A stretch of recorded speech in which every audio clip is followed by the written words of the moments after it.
చెప్పు రాజు, ఉండమని చెప్పు. అవును, చెప్పు రాజు, చెప్పు రాజు. సరే, పిల్లలు అడుగుతున్నారు కాబట్టి ఒప్పుకుంటున్నాను. ఈ రాత్రికి ఇక్కడే ఉండి తెల్లారి నీ దారిని వెళ్ళిపోవాలి. కూర్చో. పండు, అన్నం వడ్డించమ్మా. అలాగే. కూర్చో కూర్చో కూర్చో కూర్చో. నీ పేరేంటక్క? ఇంద్రజ.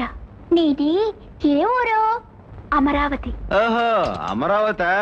అది గుంటూరు జిల్లా ఘాటు సరుకు అన్నమాట. మాది అంబరాను ఉన్న అమరావతి నగరం. నా జనకుడు ఇంద్రుడు. ఏంటి మేటమా మళ్ళీ ఆ కూతుకుయి? నీ జనకుడు ఇంద్రుడా?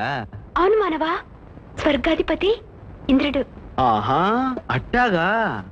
నువ్వు స్వర్గాధిపతి ఇంద్రుడి కూతురు అయితే నేను ఈ దుర్గాధిపతి చంద్రుడి కుమారుణ్ణి. ఈ ఏరియాకి మనం మొగటం లేని మహారాజులం. మనతో పెట్టుకోకు, కోసాలు కదిలిపోతాయి. దగ్గరకొచ్చి తిను తిను.